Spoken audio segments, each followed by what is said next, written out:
Sometimes you come across an album that is just so engrossing and vivid and that fully immerses you that you just can't describe it in words.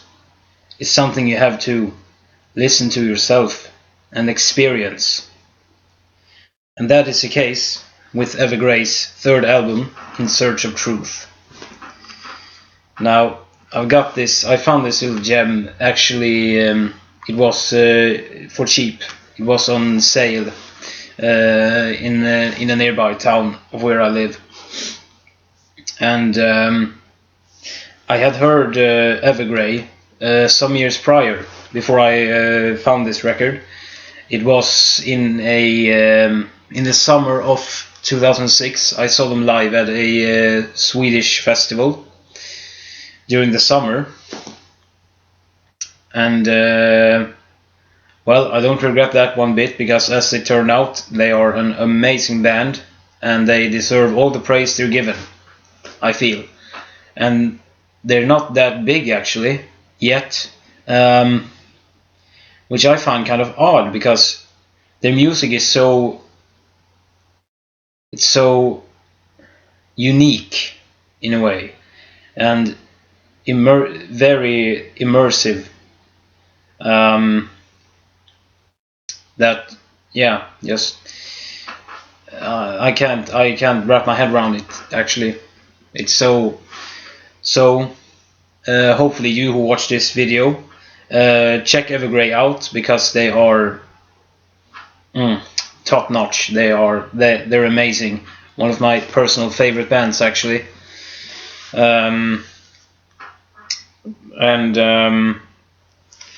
It was actually the Inner Circle album that I first heard by them, and I thought it was okay.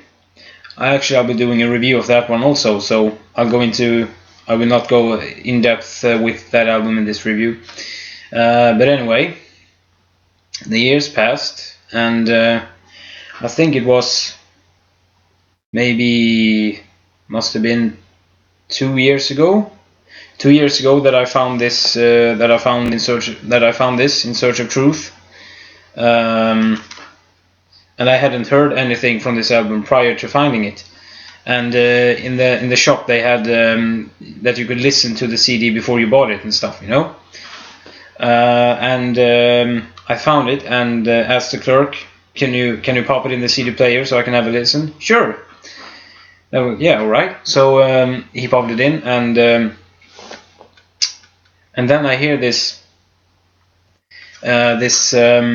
sound of someone like starting a tape recorder and starts to speak in like a message that he then will hide, as he says, and the master plan kicks in, and I was just like, holy crap, is this the same band that played on the Inner Circle? I was like, holy shit, this was, I was blown away right there and then, and I bought the album, and I eagerly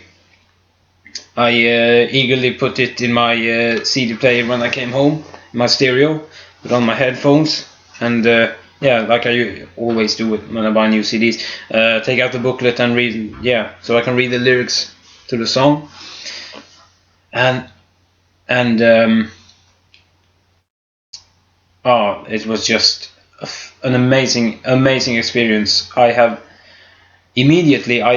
thought that I have never, or it was a very long time prior to this, to my first listen to the album, that I had experienced such a that I was so engulfed, like wrapped up in a CD, that I was just amazed by it, really. I stunned. So that was my introduction to In Search of Truth, and since then I have listened to it over and over many times over the years. Well, it's only 3 years now actually, but whatever. So I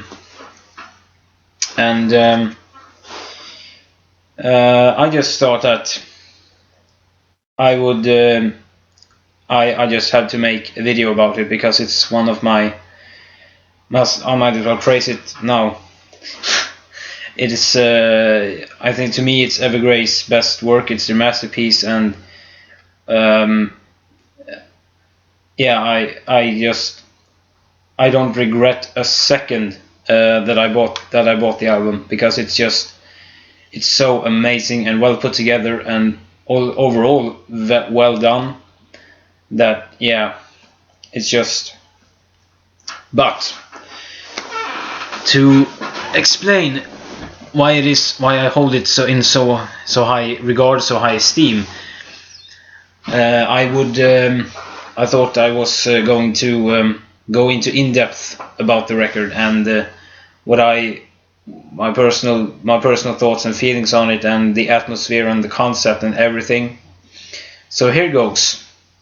Now, the story of this album is that it's a concept album, deals with paranoia, feeling of never being alone, always being watched, and alien abductions, where it's about a abduction actually in the story. So the album begins with the master plan, and basically that song is about that this whole thing with conspiracies by the government trying to cover up that there exists, that there is an existence beyond ourselves out there in the universe, in the galaxy, and that's what the song is about. And I think it conveys that whole feel and that idea very, very well, actually. Then we have Rulers of the Mind, which opens with this like almost spooky synth intro, and it's very dark and like sci-fi-ish, I guess you could say, and it just like it hovers above you, you know, like you feel the second the song starts, you really get this it just encapsulates you in this feel of being watched, basically. And I have while I listen to it, and I have made that connection many times since, I actually think a lot about the X-Files when I hear In Search of Truth, and when I think about In Search of Truth, I connect it with the X-Files. But when I say that, I mean that I connect it with the ideas that the X-Files, the series, has. Like, I guess most of you have seen the X-Files, so you know what it's all about. But yeah, I make that connection because the story on In Search of Truth is very. It's a story that almost could be. It reminds of a story that was in the X-Files about a man that had been abducted, but no one believed him, and then he freaks out and kidnaps Scully, I believe, and the aliens take her. But the story on In Search of Truth is of the similar. It is of a similar nature, you know. And Watching the Skies. Oh man, Watching the Skies. And it's just that one is just so epic, and it has a, shall we say, a huge sound. Like you get the feel of standing on a just standing on a field, right? Just an empty regular field, basically. Again, the X-Files, because I connect Watching the Skies. The feeling I get of that song, I connect it with the intro sequence to the X-Files, with the eye, you know, that looks in the sky and the clouds just rushing over, so, like past. So I make that connection actually, because that's what I feel when I listen to the song. The main riff and the melody and the chorus, it's just wow. fucking good shit. And State of Paralysis, that one is actually entirely played on piano, and Tom's voice in that song is just so it just drips with, you know, fear and sadness and yeah, all that stuff, all those emotions. And it's the same thing for me, at least, when State of Paralysis comes on. When it starts, it's like you just tense up somehow, like you yourself is being paralyzed, or something like that, I guess you could say. It probably sounds very strange when I say this, but that's the way I feel and deal with it. And State of Paralysis is actually like a intro or prelude to the Encounter. And the Encounter, it is also very like upbeat, I guess you'd say, as just as Watching the Skies are. How should I explain? It's again, it's just so engaging. The whole album is very engaging, and what the Encounter, well, you can obviously tell by the title what the song is about. The aliens finds he encounters the aliens, and they come and abduct this man that the story is about. And its State of Paralysis, it is like it's a description of the man. Just he has this feeling that, oh my god, no, something's not right here. Like he can sense that they're coming for him and they're going to take him away and all that stuff and do these sick experiments on him and whatnot, and what the fuck they now do. Mark of the Triangle, another 6-minute piece. Watching the Skies is like around 6 minutes, I believe. So Mark of the Triangle, anyway, it starts off with this, and a special mention, the bass in Mark of the Triangle is just so, I fucking love that bass line in the beginning of the song, and then the riff just like so fucking, oh, you just want to headbang, you know, like, oh yeah, like that. It's very powerful stuff. And then in the chorus, it is a full blown. I mean, they have these guys. They have choirs and they have violins and everything on the album. And they utilize the choirs very well throughout the album. They definitely do. Especially in Mark of the Triangle, in the chorus, it just gets so effective. It's so effective. Yeah, it's mind-blowing stuff. Dark Waters, that one is creepy. The piano intro is pretty darn creepy in the beginning, because the keyboardist plays it like it's not like it's more like dark piano sounds, like when you play at the furthest end of the piano on the darkest, shall we say, darkest keys, I guess. And that's exactly what he does in the intro to Dark Waters, and it's, again, it fits perfectly. And they have more choirs. Dark Waters also have choirs, but it is more like almost like a more full-blown opera or something. When I heard it the first time, I was like, whoa, damn. I was just taken aback, and I was genuinely and utterly surprised by that move. I did not see that coming. But I recommend you listen to the song yourselves to understand fully what I mean. Different Worlds, another piano-based song. Though it's longer than State of Paralysis, it's it almost has that same feeling again, like this tension that's just, yeah, like a string that's being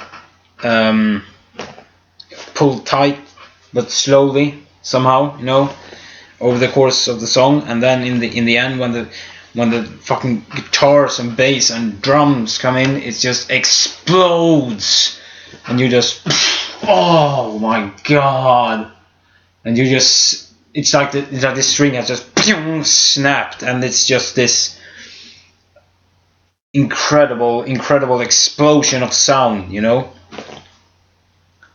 It's just like something heavy and big is just coming crashing down on you, you know, and you're just like almost get pushed down, you know, by the sheer sound of it, and the weight and the scale.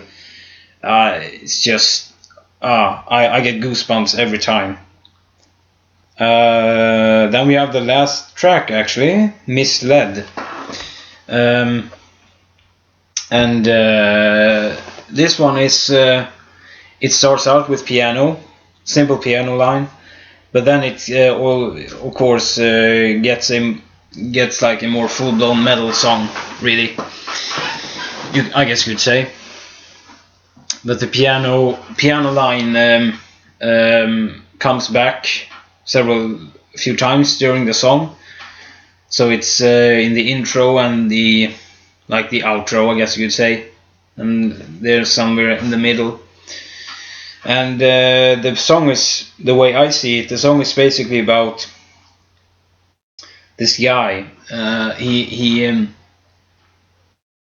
by this point in the story, I guess they have he has been abducted again, really, because in the I interpret the song such as, like, he wakes up in a room.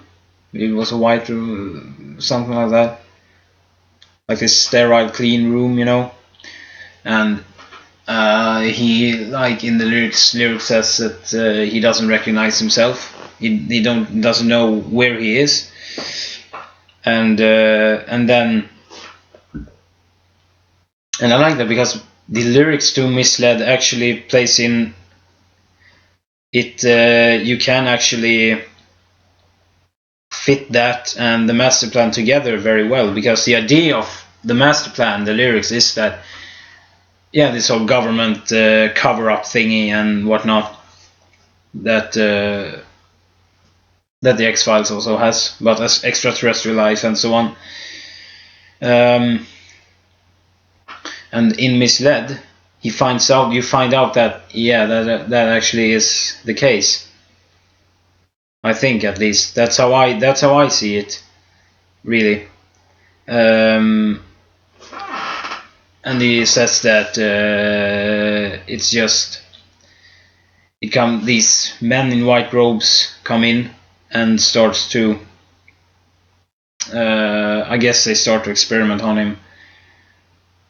Or maybe it could also mean that there was no aliens at all, but there was actually humans all along. And in that case, the protagonist, the main person, the victim, is perhaps just very, very delusional. Or maybe it was like that the government covered up the fact that there is extraterrestrial life, that we're not alone in the universe. And because you know how it is in real life, you know, the whole thing with Roswell and Area 51 down in the over in the States and whatnot, down in the desert there, New Mexico desert. And I find I think it's appealing in some way, because it's like this mystery, you know, like this big mystery that can be solved, and because no one really knows, like, if there is extraterrestrial life or not, and people who say they have seen aliens and they have been abducted, it's just I don't know if I don't trust any of those two theories actually. But yeah, so the story from start to finish is basically that this guy he finds out that something is wrong with him, and he fears the night. Doesn't want to sleep because he gets this feeling that when he sleeps, something bad is going to happen to him, and then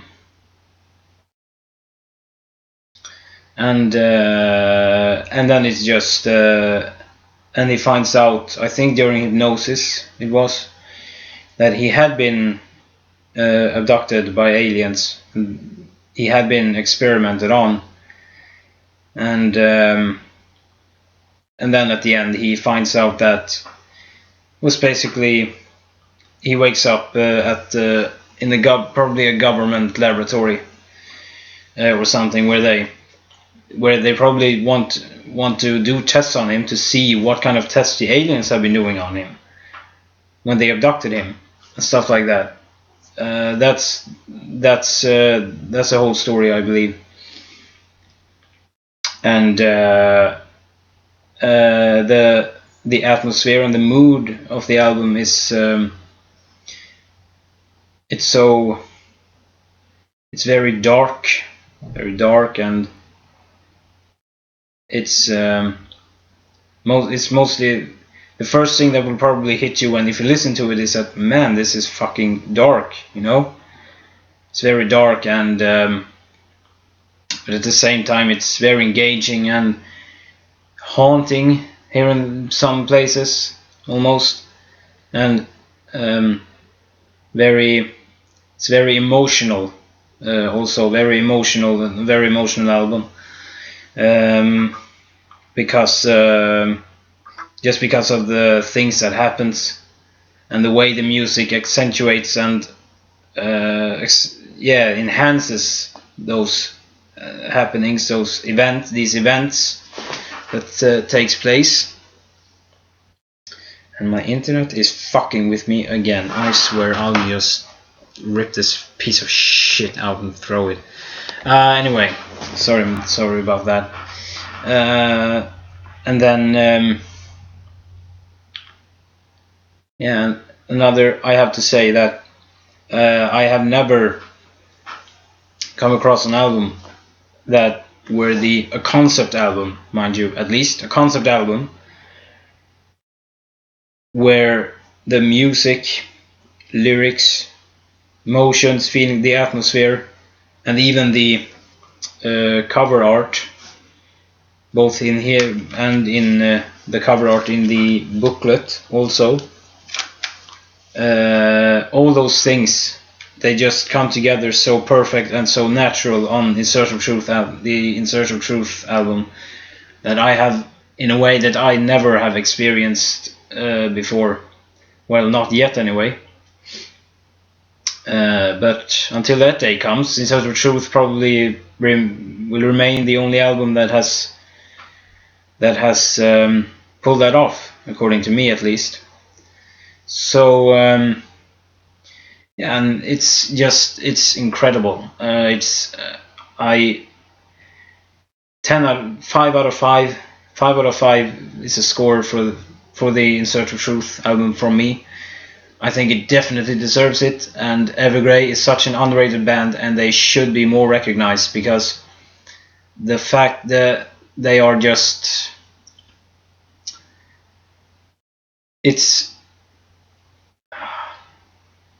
I'm proud to say that I'm from Sweden, because Evergrey is from Sweden, and that's how good they are.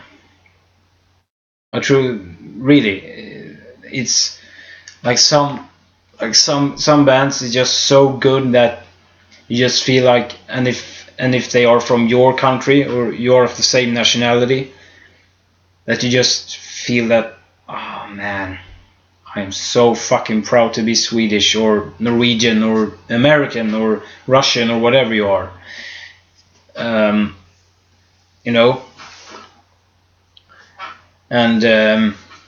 the band members, the band's performance on the album is man, they're, one word, tight. They're so well synced and just so tight, the whole group together. And I love the way that the keyboardist, because it's a lot of like chugging guitars, you know, through the album, and mostly the keyboardist will make these beautiful like piano fill-ins in, and like overlays over or inside these chugging riffs, and this, it's a perfect symbiosis, really. That is one other thing that stands out to me. It's the interlude, the interlude, like between the guitar, bass, and the keyboards. It's just, yeah, it's so well, it's very well, shall we say, coordinated, I guess. Very well written, and very well arranged, well played, and everything. And Tom Englund's voice is just wow.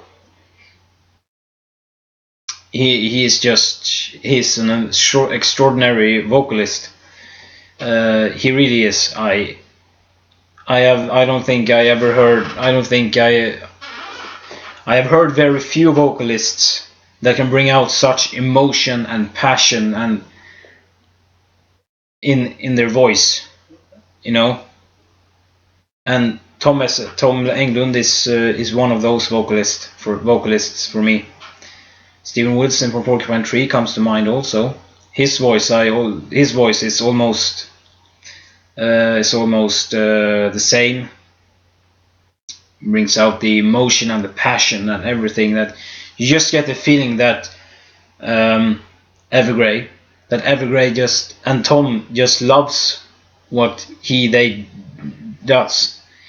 You really get the feeling that they are being honest and true about what they are, what they play, and what they do, what they want to do.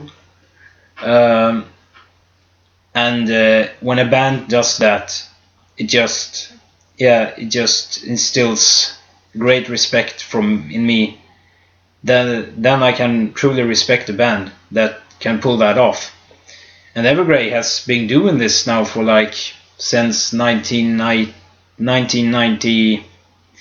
I believe it was 1996 the first demo came out.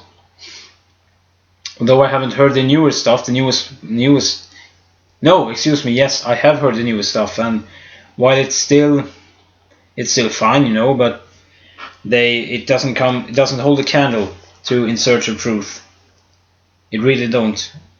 This album here is just a masterpiece. I think it's the best damn concept album that I've ever heard. I truly do. And like I said, the perfect symbiosis between the lyrics, the atmosphere, the music, and the artwork is just, it just makes a perfect blend, and an unbelievably strong,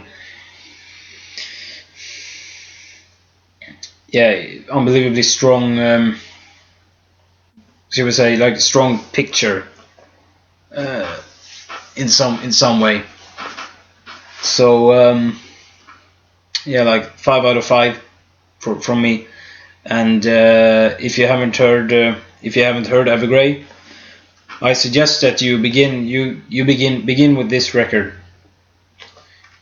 Either this, or I guess you could take, The Inner Circle is also a good. It was after all my introduction to them. But In Search of Truth is it's, you will never forget it. That much I can tell you. You will never. It's an experience that you will never forget. Because I haven't. At least I haven't forgotten it at all. So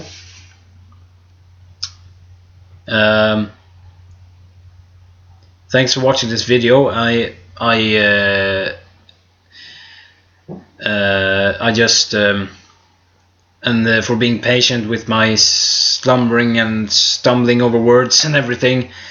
It's just yeah, and I think it's great that I could share this this special memory, this special album that that I hold in high esteem and have a place in my heart with all of you who watch this video. So keep out the dark side and rock on.